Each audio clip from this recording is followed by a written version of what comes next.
I see Bill's hand up. Bill.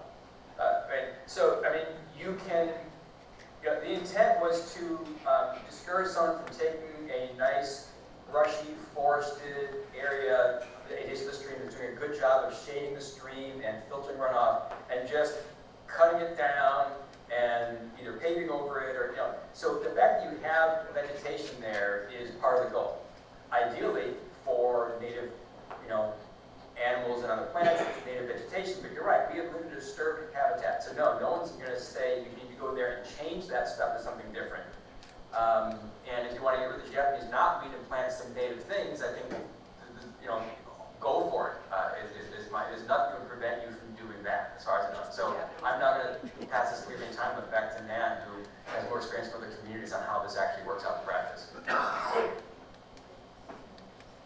Yeah, I would just reiterate, there's nothing that would prevent you or require you to stop mowing or whatever the landscape is there. That it's really a siting type thing, and the language is that if you can't stay out of the setback area, it's a review to go through and find the optimal place that's left that is on that parcel to put whatever it is. So. It's the intention is not at all to make you, stop mowing for 50 feet and, 50 years later a forest grows up. That was not the intent at all. And yes, and I agree, if anyone knows how to get rid of Japanese knotweed, God bless them, because I've never been able to do it. Thank you. And Julie, I want to say that we will discuss this when we're meeting on December 6th. So I'm now going to take questions that were passed up, and the only ones I have right now, the one question says, mixed use versus home occupation, what are the differences? So I'll attempt that, and then other people can add in. So a mixed use is something like, you could have a property on which you have a commercial building that has apartments upstairs.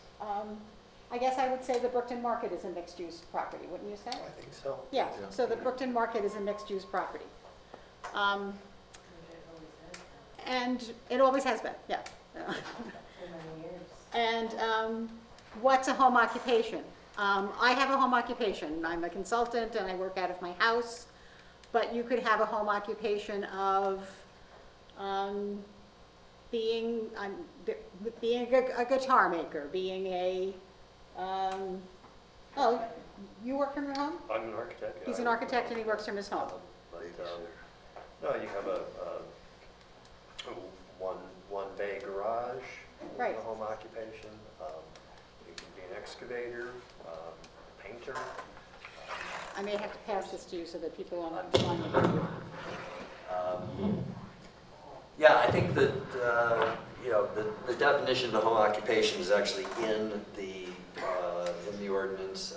We have kind of recognized that there are kind of a threshold of home occupation, which starts to get to be a little bit more, and I forget what that threshold is, but it's like when you have 3 employees and a certain amount of additional area of your land being used for your commercial enterprise that, although still allowed, requires additional review for a building permit or whatever. Generally, home occupations are allowed in all the zoning districts throughout the town. And then I'm going to ask people, if you're on Zoom, you can just turn that off, I guess. Yeah. It's on the side. Drop it. Thank you. If you're on the Zoom and you want to ask a question by voice, please put your hand up. And if you want to send a question in to Michelle, please do that. Because we're going to you after this one question, because that's the last one I've got. Explain the definition of non-retail as in non-retail commercial. So, I'm going to have... Non-retail commercial, doctor's office. Right. Dentist, optometrist, architect, engineer, lots of commercial uses that, things that are used that are not residential, selling something, but, it's usually office type structures. Yeah, it could be an office too. It could be just an insurance office. Yeah. So that's the last question that I have that anyone has passed up written on a card. And so we're going to go to, let me see if anyone's put their hand up online. I don't think anyone has. Michelle, do you have any questions? I have one, it's a question, let's not count this as one of the questions, but somebody's wondering if they can see, if there's a way for anybody, for us on Zoom, to see who's talking in the room. And I'm assuming there isn't, otherwise you would have done that. Yes. We just didn't, we had, the fact that this is working at all is a miracle. And That was one bridge too far for our first attempt at a remote hybrid meeting. But Yeah. for the public hearing, we'll try to get that working. this is entirely due to the fact that I know Steve Stull, who owns all this audio equipment, and that Bill appears to be a genius about putting stuff together. We do, and we're using the webcam for something. I We don't know can't what. figure out. We why can't it's make not it working. work. Yeah, I think there is some. So the webcams are not designed for good room viewing. They look closely at someone sitting in front of them. So it didn't provide a very satisfying image of the room.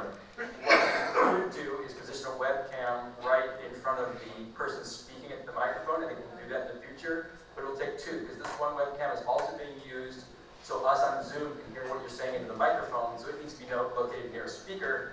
And technical detail, you can't have that same speaker next to the person speaking on the microphone or you get a big feedback loop. So it had to be away from where the person was speaking, so we need a second Also known webcam. as Kill Me Now. Any further questions? 40 seconds, Bill. Okay, so Michelle, what's your other question you have?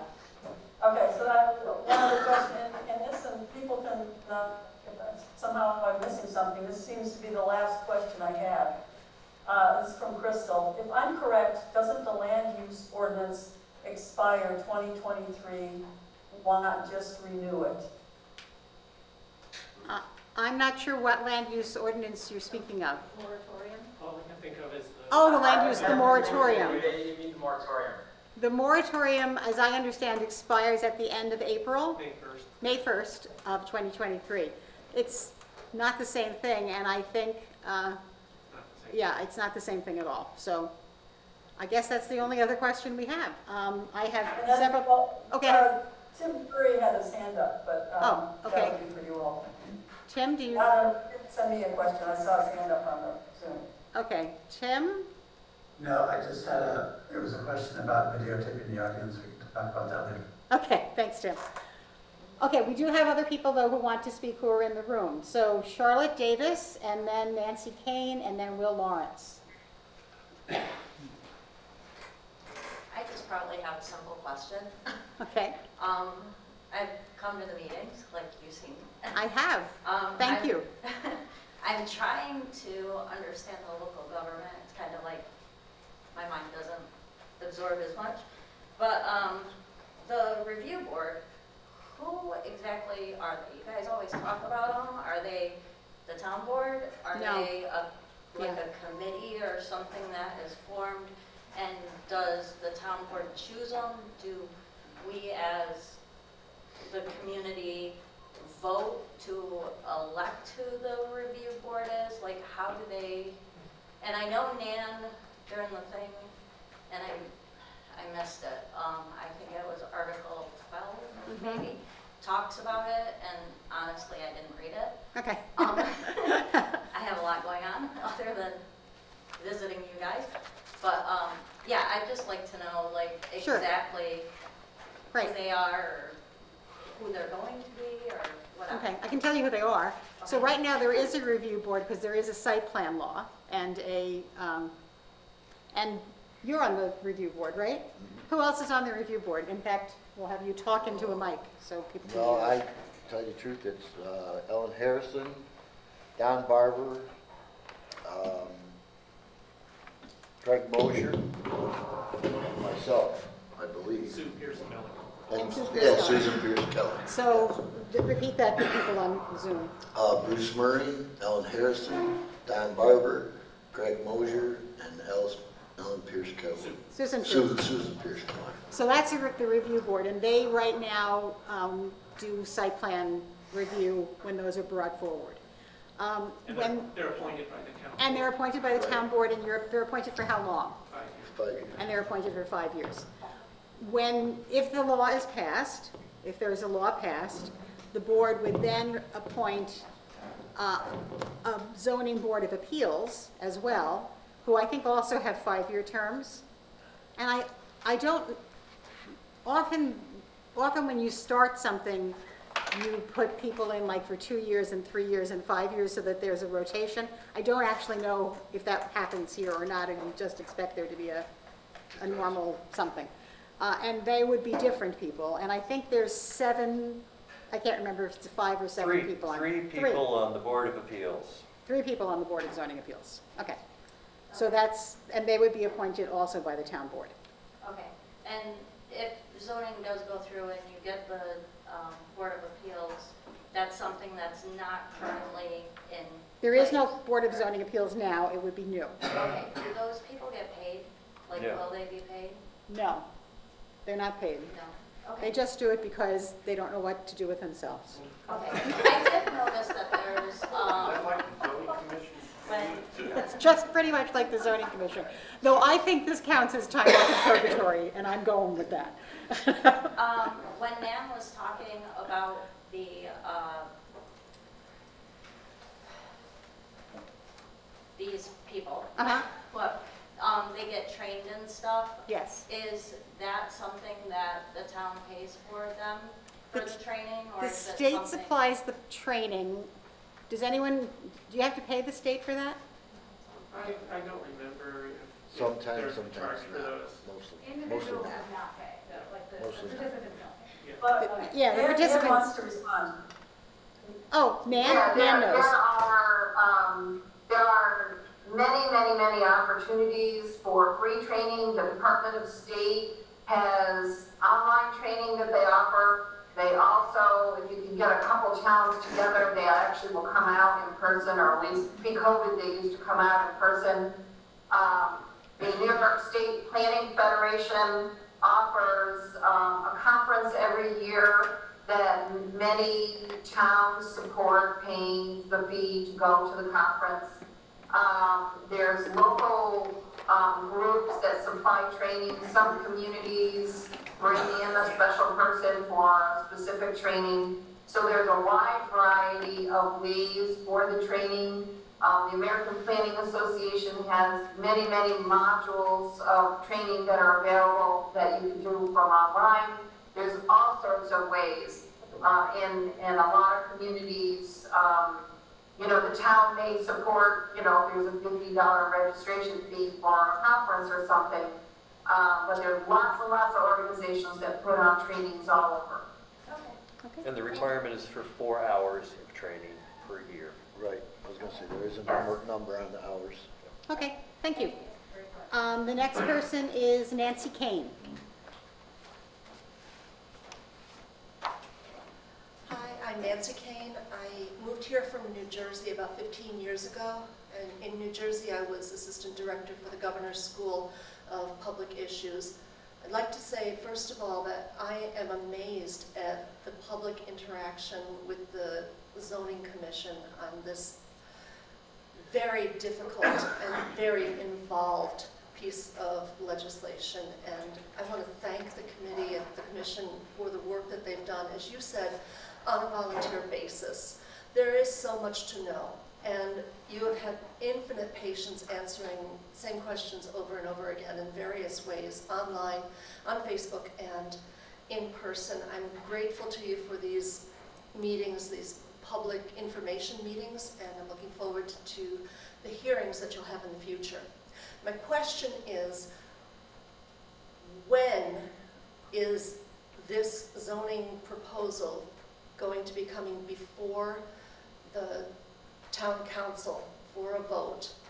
And if something is built on a property before zoning is implemented, and then after zoning, it's found to be in violation of zoning regulations, would somebody have to go back and then dismantle that building, be it a garage or whatever?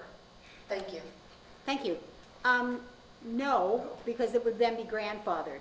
Nothing is, the law is not passed until the town board votes on it, and then it has to also have gone through seeker and various other things, and then a copy has to get sent off to the state, and once the state accepts it, then it's a law. And anything that's built before that is grandfathered in.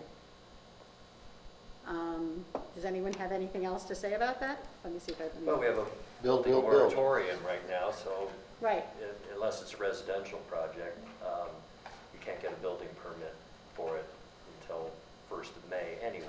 that's true. Right. I think, kind of hoping that this process is complete by that time, so that that moratorium can be discontinued, but that's Yeah. not my decision. Bill, I see, has his hand up. Yeah, and just to emphasize what sort of you and Ernie just said, that, if it's the things that are grandfathered are non-conforming uses or buildings which are typically commercial. Again, as we said before, residences are never non-conforming because of the way the zoning law is structured. So if you add a garage, there's never a problem, unless you built, again, it would be true. If you built that garage in, say, the riparian buffer area, then it would become a non-conforming structure. So that is the one case in which something that could be built now would become non-conforming. But it would be grandfathered in. And as far as the time frame, yeah, that winds up being sort of in the board's hands at some point. As I think Dan and Jean have indicated, we hope that in sometime in January we'll be having a public hearing on a revised draft. Then it gets passed on the town board, and it depends on their calendar and schedule. So sometime in the early spring is what looks likely. But hey, I'm not going to speak for that. All right. Will Lawrence, thank you. Will? Oh, here she comes. Hi, Will. I haven't seen you in a long time.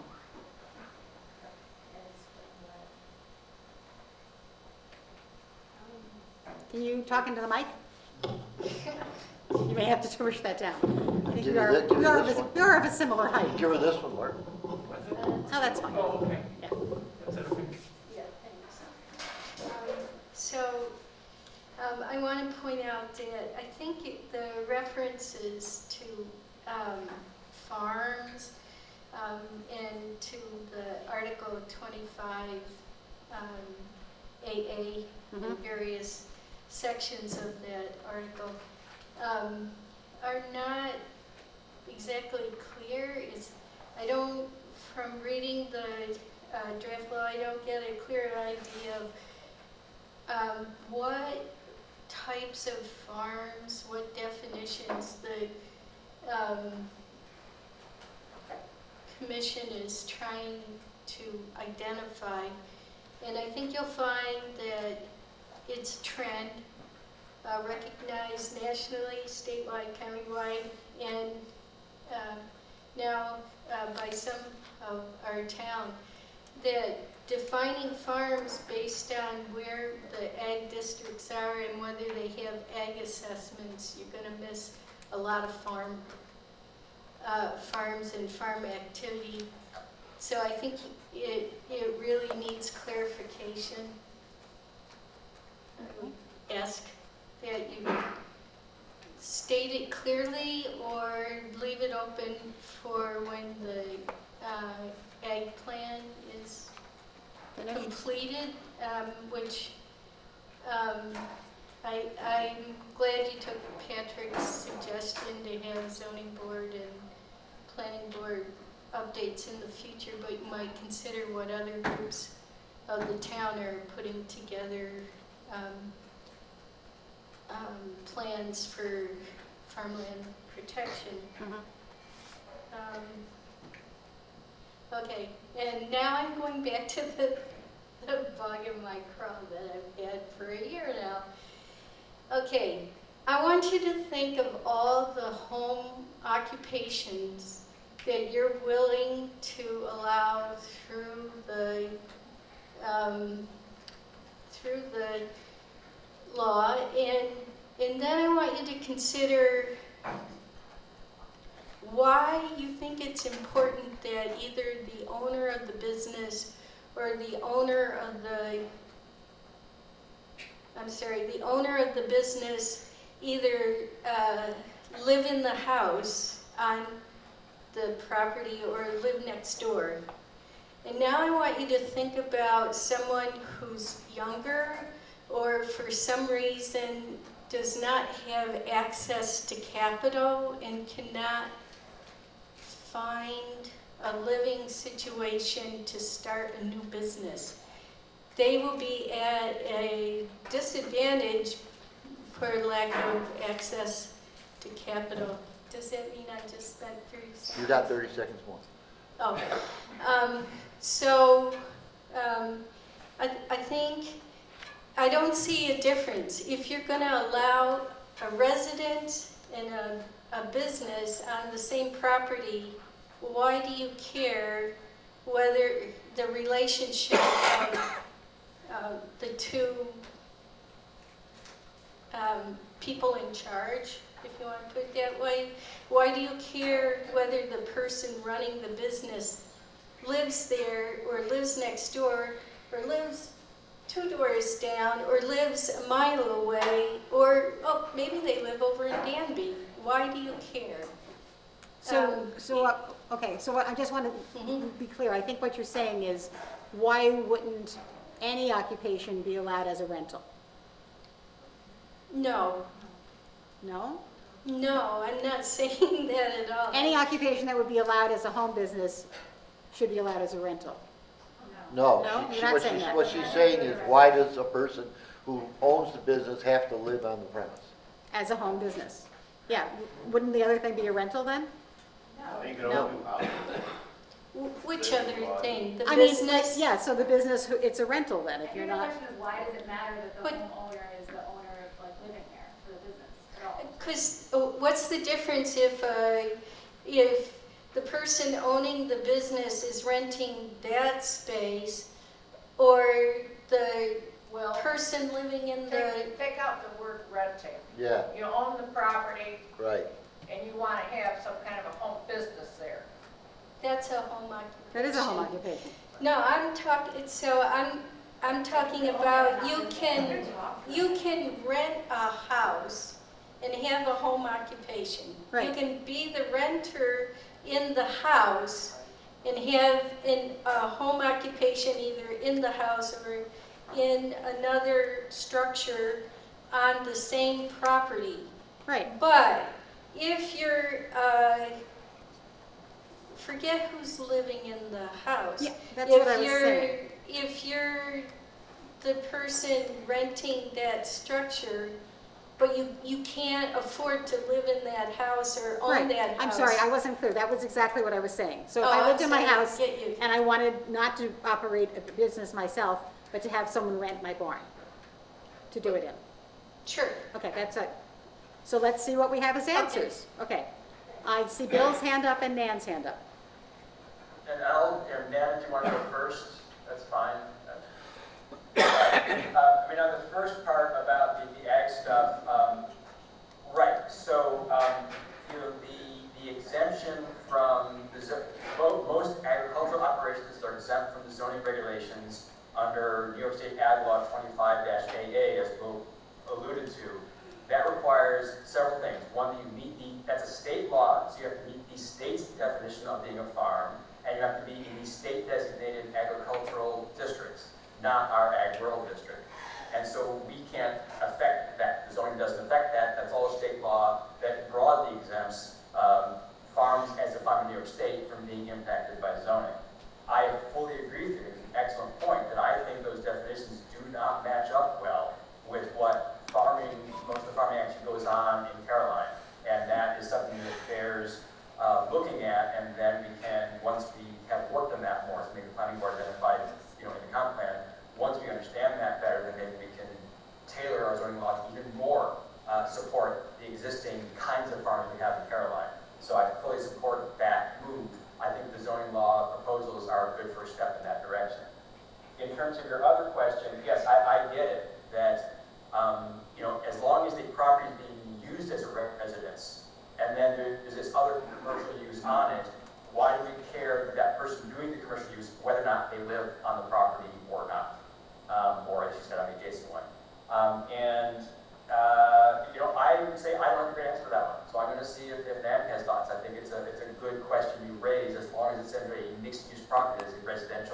with small commercial use, why should it really matter? And I'm certainly willing to think about that more, Will. I think it's a good question. Okay, so we're going to put that on the list of things to talk about on the 6th. Nan? Yeah, I just wanted to reiterate that the 25AA, the Agricultural Markets Law 25AA specifically is designed to prevent overregulation of farms. And as Bill said, New York State defines farms pretty broadly. They're commercial operations that result in some sort of food or farm product. But it includes a variety of farm types from bees to dairy. And the state 25AA is specifically oriented to the ag districts, but it has nothing at all to do with whether you get an ag assessment or not. That's a totally different program. There's no connection whatsoever between the regulatory and not over-regulating farms and ag assessments. You could be a farm operation and never get an ag assessment. And that's a voluntary thing that the farmer has to apply for. And so we don't want to just make sure that the ag assessment program is not brought into the discussion of what a farm operation is, because they're two totally different things. So the definition that we have for agriculture or farm operation in the draft zoning matches the state definition of what is a farming, and that's basically anything that's a commercial operation. And it references the state law, and the guidance that the state uses, it accommodates for startups and for farms that are, attempting to be commercial, but maybe haven't gotten to the point yet where it might take them 3 or 4 years to grow the product or build up the farm before they can sell something. Those are incorporated. What it does not cover is someone who has, a backyard garden and just raising food for the family, or a horse, that they have. So I think that that's pretty standard. It's a very broad definition of agriculture. Thanks, Nan. We're out of time. Sorry, go ahead. We're out of time to discuss. Sorry, okay. So I'm going to go on to the last 2 people who have signed up on this list are Edie Spaulding and Yvette DeBoer. And then I don't have any other questions, and we'll probably be out of time. So, Edie Spaulding. Jean,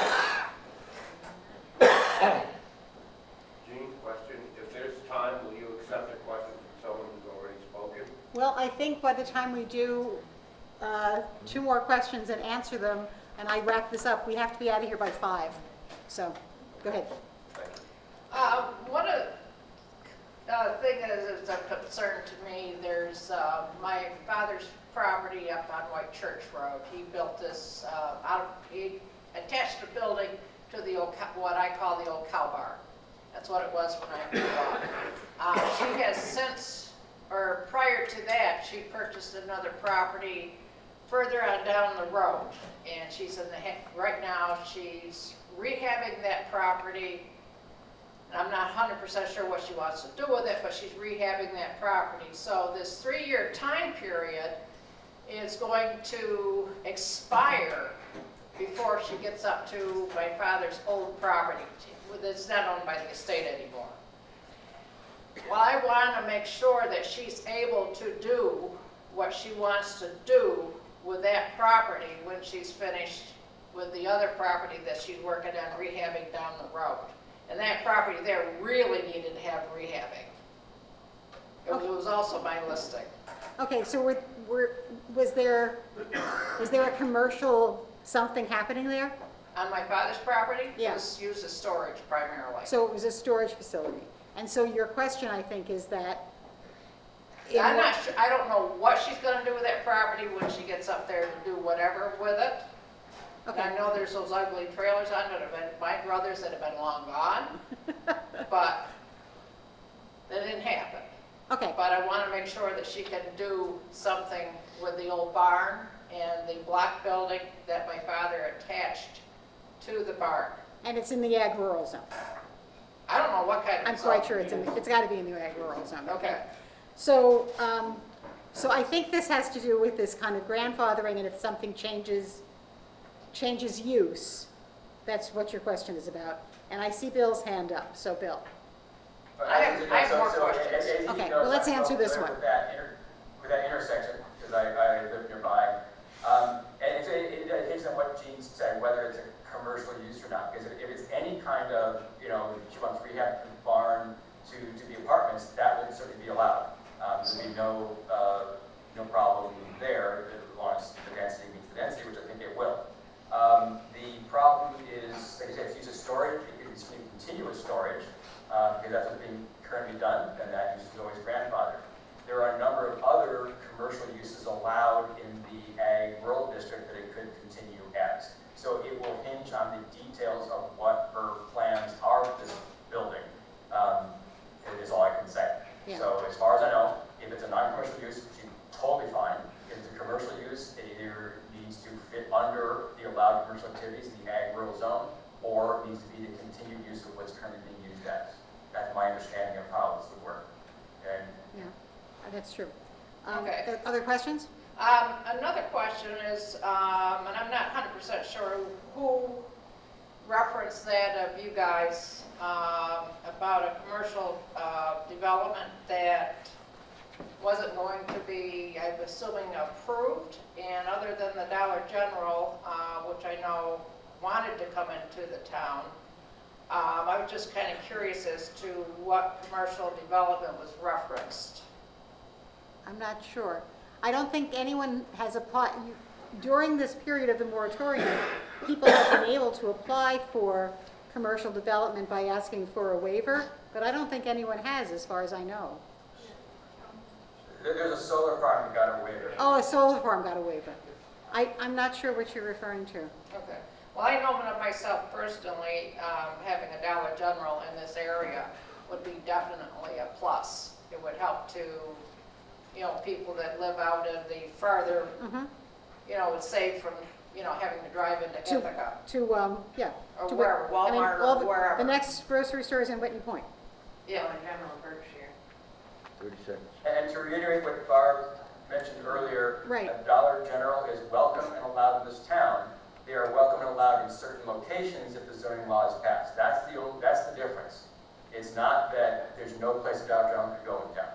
Well, my understanding is that the stretch of, If I might, just to be more specific, formula businesses of all kinds, whether that's a Dollar General, a Family Dollar, or any other kind of formula business, would be allowed uses in the hamlet of Slaterville Springs, in the hamlet of Caroline, in the hamlet of Caroline Center, and in the hamlet of Speedsville, and the hamlet, and the Focus Commercial District.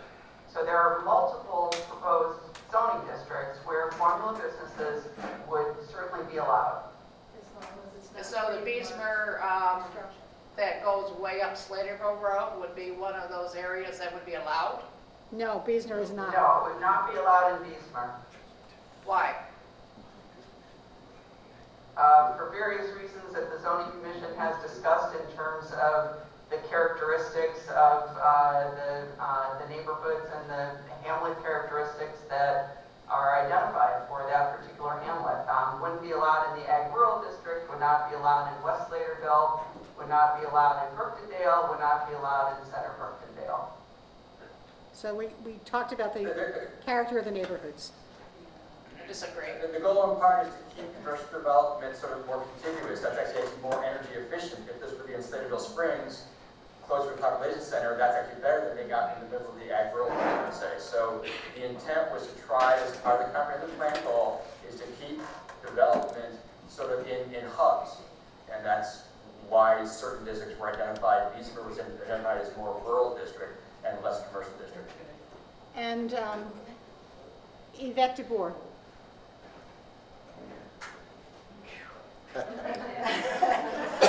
I saying your name right? Yeah, my name is Yvette DeBoer, and I know many of you either as friends, as neighbors. I've taught for 30 years in the Ithaca City School District. Grew up in Ithaca, lived in Fall Creek for 20 years, and I'm fairly new to Brookendale. I moved here about 2.5 years ago. It's been amazing. I've never felt so at home. Yet at the same time, I'm getting emotional because it breaks my heart to see this contention happening right now. And I want to ask the zoning board, I know this is not probably the most appropriate venue for it, but to please reconsider listening to some people who do not this is really intimidating, first of all, to speak in front of you. And secondly, as somebody who's not particularly educated in this, it's overwhelming to begin to understand what's happening here. So I would ask that you reconsider getting other people who are not necessarily on board with what you're deciding now on the board, and see if you can better move this forward so that there's less contention in this community. It breaks my heart. Thank you. Who's on the commission is a matter for the town board to decide, not for us to decide. No, I understand that. Thank you. We have 8 minutes left. If anyone else has one question, the first hand that goes up, somebody who has not spoken so far. Emily?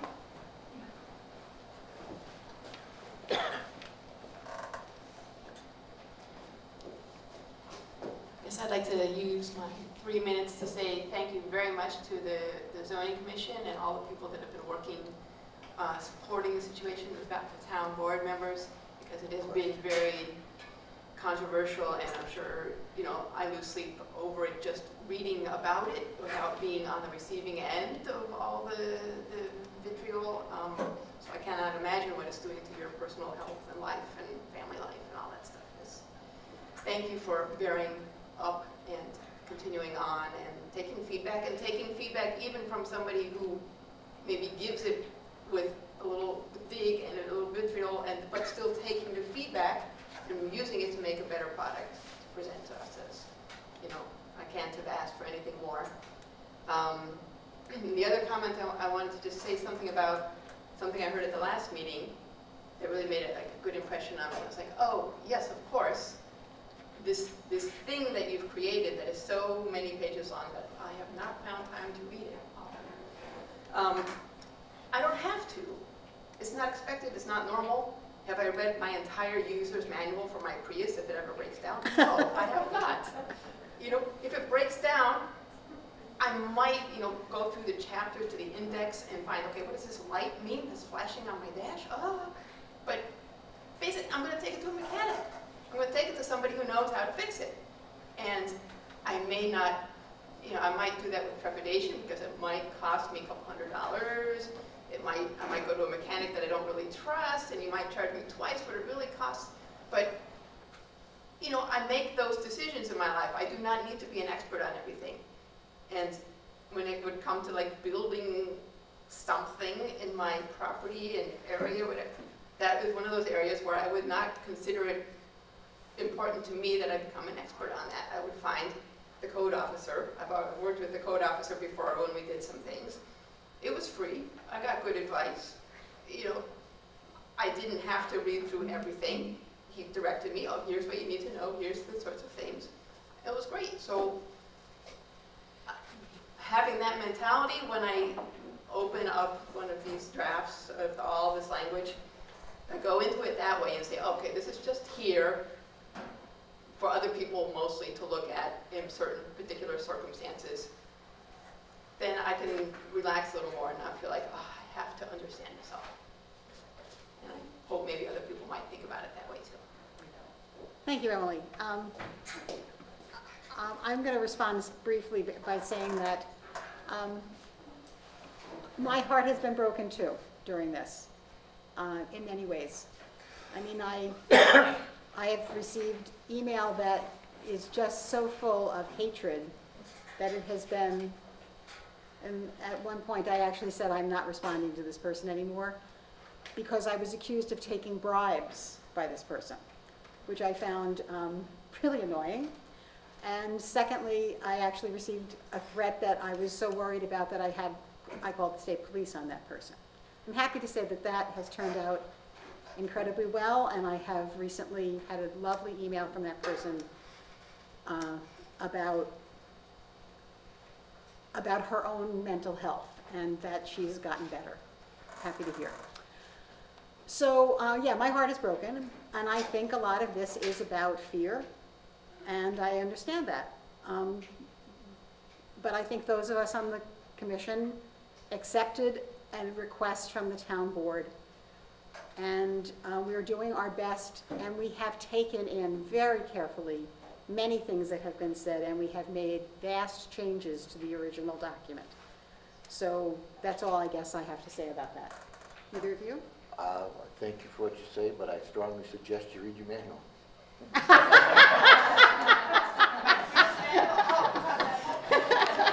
Always a good idea to read the manual.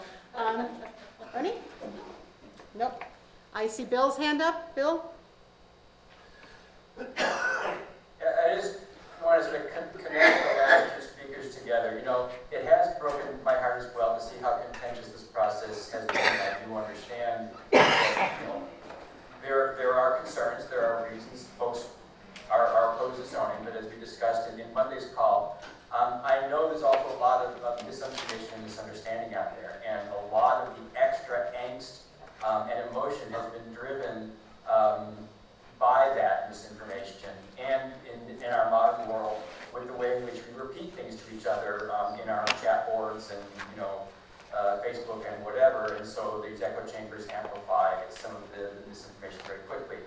I just encourage the public to reach out to us. Here's something outrageous about the zoning plan. Like, I can't believe they would do that. There's a pretty good chance, actually, that we didn't. And so please ask us, do you guys really require X? And we can tell you, yeah, we do, or no, we don't. So please reach out to us at the email that Jean has so that we can help do our best to provide accurate information to the community. I don't expect us all to agree about zoning, but I do think that we'll come to a better understanding of each other and certainly a much lower emotional temperature if we do it based on accurate information on what's really in and not in the zoning plan. Thank you, Bill. And Michelle? Unmute, please. Sorry, I can't really add anything to what you and Bill have said. I just want to point out, a couple of people have mentioned to me that Cyrus has had his hand up. Now it seems to be down. Oh, I never saw it up. That before we leave, we can ask Cyrus candidly if he has a question or not. Cyrus, if you're there, do you have a question? I did not have a question. I wanted to say some things that the speaker who spoke a couple of speakers back said much better than me. So I wanted to express my appreciation for everything that the zoning commission has done and the enormous amount of thought and work that they've put in. All the points that I wanted to make were made by her very well. You know, like, you know, who cares that the report is 150 pages long? Most of us are never going to need to read it, right? But if you do need to read it, that information is there and you can go and find it. So, you know, things like that. So thank you very much. I think, you know, as regards the issue of, you know, people's hearts being broken, I feel sad too that, you know, there's been all this controversy, and I really think it's based on misunderstanding, because I think people on both sides really want the same thing. We all want to preserve our town that we love, and this just provides a way of doing it, and it's not going to prevent 99% of things that people want to do. It's just to prevent the 1% that would infringe on our neighbors' rights. Thank you, Cyrus. Thank you so much. I'm going to end the meeting. It's 5:01. I would love help to put the chairs away because there's a dance party in here tonight, and we have to get our stuff out of here as fast as we can. And let me tell you, taking down the audio equipment is not fun. Thank you so much.